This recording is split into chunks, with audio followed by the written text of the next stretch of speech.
যদি এই প্রতিপক্ষ ইন্ডিয়া হইতো, যদি এই প্রতিপক্ষ ইংল্যান্ড হইতো, খেয়াল করে দেখুন, অথবা নিউজিল্যান্ড কিংবা সাউথ আফ্রিকার বিপক্ষে অস্ট্রেলিয়া যদি টেস্ট খেলতো, তাদেরকে 11 ঘন্টা জার্নি করে এভাবে নিয়ে আসতো।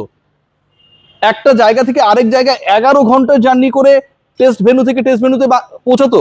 ইন্ডিয়ার ক্ষেত্রে এটা অ্যাপ্লিকেবল হতো, অস্ট্রেলিয়া ইংল্যান্ডের ক্ষেত্রে এটা করতে পারতো? করতে পারতো না। বাংলাদেশের ক্ষেত্রে করেছে। সাংবাদিকদের 4 ঘন্টা পরে ক্রিকেটাররা ম্যাকায় পৌঁছেছে, কারণ ওই যে 2টা স্টপেজ তাদেরকে দেওয়ানো হয়েছে।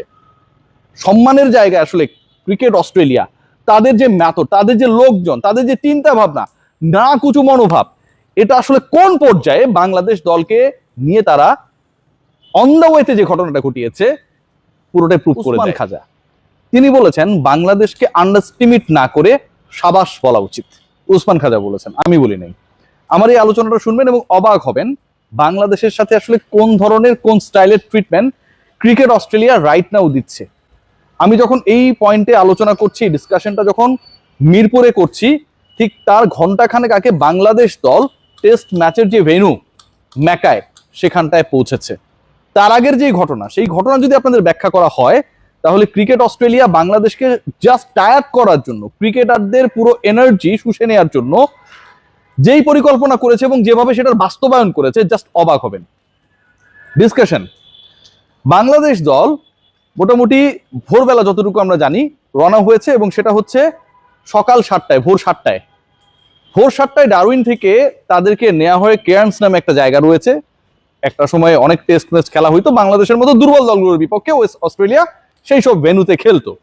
সেখান থেকে প্রিন্সভেল নামে আরেকটা জায়গায় নেওয়া হয়, মানে 2টা স্টপেজ, এবং তারপরে মানে 2 স্টপেজে স্টপ হবার পরে তাদের ফ্লাইট ফাইনালি ডারউইন থেকে ম্যাকায় পৌঁছে বাংলাদেশ দল। এবার একটু ডিসকাস করি যদি, যে এই যে টোটাল জার্নিটা, মানে আপনি ডারউইন থেকে উঠেছেন, কেয়ার্নসে গেছেন, প্রিন্সভেল হয়ে দেন হচ্ছে আপনি ফাইনালি আপনার টেস্ট ম্যাচের ডেস্টিনেশন ম্যাকায় পৌঁছেছেন।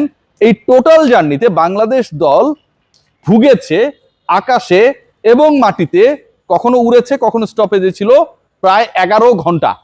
আই এম রিপিটিং, প্রায় 11 ঘন্টা। অস্ট্রেলিয়া অনেক বড় দেশ, এক জায়গা থেকে আরেক জায়গায় যেতে 6-7 ঘন্টা লাগে, এগুলো পুরনো আলোচনা, লাগলো। কিন্তু একটা দল যখন একটা জাতীয় দল ট্যুর করছে, সেই দলটা যখন এরকম একটা রুট পরিকল্পনার মধ্যে পড়ে, এবং সেই পরিকল্পনা ক্রিকেট অস্ট্রেলিয়াই আলটিমেটলি করেছে, বাংলাদেশ ক্রিকেট বোর্ড এখানে কিছু করার নেই। 11 ঘন্টা ধরে যখন এক জায়গা থেকে আরেক জায়গায় পৌঁছায়, মাঝখানে 2টা স্টপেজ দিয়ে, এটা কিন্তু পুরো লোকাল স্টাইলে তাদেরকে নেওয়া হয়েছে। এটা কি বাংলাদেশের, ওই যে উসমান খাজা বলেছেন যে আন্ডারস্টিমেট না করে সাবাস বলা উচিত, ক্রিকেট অস্ট্রেলিয়া সত্যি সত্যি কি সেই পরিকল্পনায় বিশ্বাস করে কিনা। এই যে ভয়াবহ ঘটনা ঘটেছে, কাণ্ড ঘটেছে, ক্রিকেটাররা একদম এক্সস্টেড, এটা আসলে একটা সফরকারী নেশনের সাথে পৃথিবীর কোন নেশন কখনো করতে পারে কিনা, সেই ঘটনাটা ঘটিয়েছে। সাংবাদিক যারা ট্যুর করেছে, মানে সাংবাদিকদের ট্রাভেল করেছে ইনফ্যাক্ট, তারাও অনেকেই মোটামুটি ধরেন মিড নাইটে রওনা দিয়ে 7-8 ঘন্টার মধ্যেই তাদের টেস্ট ম্যাচের ভেন্যুতে পৌঁছে গেছে। কিন্তু বাংলাদেশ দলে ক্রিকেটাররা পৌঁছতে পারেনি, ম্যানেজমেন্ট কোচিং স্টাফের সদস্যরা পৌঁছতে পারেনি, তাদের প্রায় 11 ঘন্টা লেগে গেল। কারণ ক্রিকেট অস্ট্রেলিয়া ঠিক এভাবেই বাংলাদেশের জয়ের খেসারত দেওয়ার জন্য পরিকল্পনা করেছে। একদিকে যখন বাংলাদেশ দলকে বিভ্রান্ত করা হচ্ছে, একদিকে যখন বাংলাদেশ দল এনার্জি নিয়ে নেওয়া হচ্ছে, ঠিক তখন আবার ম্যাচ শুরুর 4 দিন আগে ফার্স্ট ডে সকল টিকিট সোল্ড আউট। বাংলাদেশ দল কতটা ডমিনেটিং পারফরমেন্স করেছে, যে এই দলের বিপক্ষে খেললে অস্ট্রেলিয়ার, ক্রিকেট অস্ট্রেলিয়া লস হয়, মাঠে দর্শক থাকে না, টেলিভিশনে ব্রডকাস্টাররা লাভ করতে পারে না, হেন তেন কত যুক্তি। সেই বাংলাদেশ দলের বিপক্ষে অখ্যাত একটা ক্রিকেট ভেন্যু, যেটা এখন পর্যন্ত কোনো টেস্ট ম্যাচ খেলা হয় নাই, সেই ভেন্যুতে বাংলাদেশ অস্ট্রেলিয়া মুখোমুখি হবে, এবং সেখানকার কোনো টিকিট নেই প্রথম দিন। এসে যে বাংলাদেশ খেলছেন অস্ট্রেলিয়ার বিপক্ষে, বাংলাদেশ খেলছে তাদের সিরিজের সেকেন্ড টেস্টে, যেই টেস্টে বৃষ্টির সম্ভাবনা রয়েছে অন্তত 3 থেকে 4 দিন, সেই টেস্টের ফার্স্ট ডেতে 60% রেইনের পসিবিলিটি রয়েছে। সেই ম্যাচের সকল টিকিট সোল্ড আউট, মানে Bangladesh the way they gain the respect, এবং বাংলাদেশের পারফরমেন্সে যেভাবে বিব্রত হয়েছে অস্ট্রেলিয়ান ক্রিকেট বোর্ড, তাদের দল সবকিছুর শোধ তারা নেওয়ার চেষ্টা করেছে বাংলাদেশের ওই জার্নিতে। খেয়াল করে দেখবেন যে অস্ট্রেলিয়া কতটা প্রেসারে রয়েছে, কতটা বিভ্রান্তির মধ্যে রয়েছে। বাংলাদেশের বিপক্ষে তাদের পরিকল্পনা ছিল যেই ক্রিকেটার আউট অফ ফর্ম, ওয়েদারল্ডের কথা আমি বলছি, তাকে হচ্ছে খেলিয়ে দেয় এবং ফর্মে ফেরানোর চেষ্টা করা। আপনারা সবাই সকাল সকাল নিশ্চিত হয়ে গেছেন, গতকালকে আমি কন্টেন্টে আলোচনা করেছিলাম, নিশ্চয়ই সেটা দেখেছেন অনেকেই, যে দলে একটা বিশাল পরিবর্তন আসছে। 11-এ অন্তত 3টা পরিবর্তন নিয়ে অস্ট্রেলিয়া ভাবছে, এবং সেখানটায় ম্যাট রেনশোর কথা আমি বলেছিলাম, একদিন আগে বলেছিলাম, অনেকেই বলেছিলেন যে ভুয়া কথা। ফাইনালি ম্যাট রেনশোকে এন্ট্রি করানো হয়েছে। ক্রিকেট অস্ট্রেলিয়া তাদের যে 13 সদস্যের দল দিয়েছিল, যেটা বাংলাদেশের বিপক্ষে 2 টেস্টে মুখোমুখি হবে, একটা ডারউইনে আরেকটা হচ্ছে ম্যাকায়ে, এই 2 টেস্টের দল অ্যানাউন্স করার পর ক্রিকেট অস্ট্রেলিয়া তারা কতটা টেন্সড, কতটা তাদের পারফরমেন্স নিয়ে, কতটা তাদের ঘুরে দাঁড়ানো নিয়ে টেনশনে রয়েছে যে 2023-এর পরে ম্যাট রেনশো আবারও টেস্ট খেলার জন্য দলভুক্ত হয়ে গেছেন।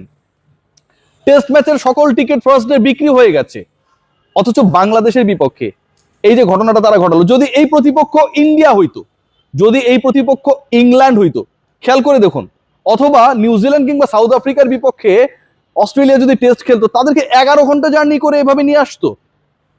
একটা জায়গা থেকে আরেক জায়গায় 11 ঘন্টা জার্নি করে টেস্ট ভেন্যু থেকে টেস্ট ভেন্যুতে পৌঁছাতো। ইন্ডিয়ার ক্ষেত্রে এটা অ্যাপ্লিকেবল হতো, অস্ট্রেলিয়া ইংল্যান্ডের ক্ষেত্রে এটা করতে পারতো না। বাংলাদেশের ক্ষেত্রে করেছে। সাংবাদিকদের 4 ঘন্টা পরে ক্রিকেটাররা ম্যাকায় পৌঁছেছে, কারণ ওই যে 2টা স্টপেজ তাদেরকে দেওয়ানো হয়েছে। সম্মানের জায়গায় আসলে ক্রিকেট অস্ট্রেলিয়া, তাদের যে ম্যাথড, তাদের যে লোকজন, তাদের যে চিন্তা ভাবনা, না কুচু মনোভাব, এটা আসলে কোন পর্যায়ে বাংলাদেশ দলকে নিয়ে তারা অন দ্য ওয়েতে যে ঘটনাটা ঘটিয়েছে পুরোটাই প্রুভ করে দেয়। Let's see what happen. But আমি ড্যাম শিওর, যেভাবে লিটন কুমার দাস একটা প্রপার রিপ্লাই দিয়েছিলেন না স্টিভেন স্মিথকে, স্মিথ তাকে বলেছিল যে আমি তাই করতে পারি, আমি যা চাই, মানে তিনি কত বড় ক্রিকেটার, ডেফিনেটলি তিনি বড় ক্রিকেটার, বাট নিজেকে যে বড় বলে সে তো বড় না, লোক যারে বড় বলে সে বড়। স্টিভেন স্মিথ নিজেকে বড় বলার একটু পরেই কিন্তু আসলে 44 রানে আউট হয়ে গেছে, এবং অস্ট্রেলিয়া বাংলাদেশের কাছে 9 উইকেটে পরাজিত হয়েছে।